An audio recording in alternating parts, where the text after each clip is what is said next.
അവരുടെ ജീവിതങ്ങൾ മാറിയിട്ടുണ്ട്.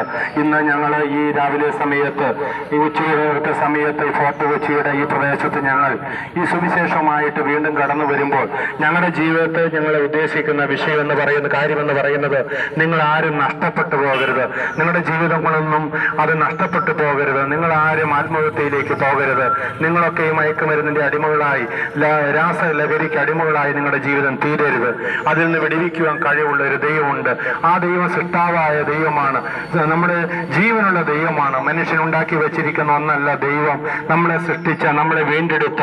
അത് ദൈവത്തിന്റെ വചനം പറയുന്നു, നാം നഷ്ടപ്പെട്ടു പോയപ്പോൾ, പാപത്തിൽ മുങ്ങി താണപ്പോൾ, പാപത്തിന്റെ പരിഹാരം വരുത്തുവാനായിട്ട് പകരക്കാരനായി ഈശോ കർത്താവ് നമുക്ക് വേണ്ടി മരിച്ചു. വചനം വായിക്കുമ്പോൾ യേശുവിന്റെ കൈകളിലും കാലുകളിലും ആണിയടിച്ചു, യേശുവിന്റെ തലയിൽ മുൾക്കിരീടം വെച്ചു, യേശുവിന്റെ വിലാവിൽ കുന്തം കൊണ്ട് കുത്തി. എന്തിനു വേണ്ടിയിട്ടാണ്? ഞാനും നീ അനുഭവിക്കേണ്ട പാപത്തിന്റെ ശിക്ഷയാണ് യേശു കർത്താവ് തന്റെ ശരീരത്തിൽ ഏറ്റെടുത്തത്. അതുകൊണ്ട് ഞങ്ങളെ ശ്രദ്ധിച്ചുകൊണ്ടിരിക്കുന്ന ഈ ദേശത്ത്, ഫോർട്ട് കൊച്ചിയിൽ ശ്രദ്ധിച്ചുകൊണ്ടിരിക്കുന്ന മാതാപിതാക്കളെ, സഹോദരങ്ങളെ, നിങ്ങളുടെ ജീവിതത്തെ മാറ്റിമറിക്കുവാൻ, നിങ്ങൾക്ക് പുതിയ ഹൃദയം തരുവാൻ, നിങ്ങളുടെ ജീവിതത്തിൽ ലക്ഷ്യം തരുവാൻ യേശുവിന് സാധിക്കും. നമ്മൾ എന്ത് ചെയ്യണം? ആ യേശു എനിക്ക് പകരമായി മരിച്ചു, ഞാൻ യേശുവിൽ വിശ്വസിക്കുന്നു പറഞ്ഞുകൊണ്ട് യേശുവിനായി നിങ്ങളുടെ ഹൃദയം നിങ്ങൾ വിട്ടുകൊടുക്കുക. നിങ്ങളുടെ ഹൃദയത്തിൽ വസിക്കുവാനാണ് യേശു ആഗ്രഹിക്കുന്നത്. ദൈവത്തിന്റെ വചനം പറയുന്നു, നിങ്ങൾ ദൈവത്തിന്റെ മന്ദിരമെന്നും ദൈവത്തിന്റെ ആത്മാവും നിങ്ങളിൽ വസിക്കുന്നെന്ന് അറിയുന്നില്ലയോ? അതുതന്നെയല്ല വചനം വീണ്ടും പറയുന്നുണ്ട്. അപ്പോസ്തല പ്രവൃത്തി 7-ാം അധ്യായം 47-ാം വാക്യം തൊട്ട് വായിക്കുമ്പോൾ ഇങ്ങനെയാണ് കാണുന്നത്, ശലോമോൻ അവൻ ആലയം പണിതു, അത്യുന്നതനായ കൈപ്പണിയായ സ്ഥലത്ത് വസിക്കുന്നില്ല താനും. സ്വർഗ്ഗം എന്റെ സിംഹാസനം, ഭൂമി എന്റെ പാദപീഠം. നിങ്ങൾ എനിക്ക് പണിയുന്ന ആലയം ഏത് വിധം? ഇതൊക്കെ എന്റെ കൈയല്ല ഉണ്ടാക്കിയത്.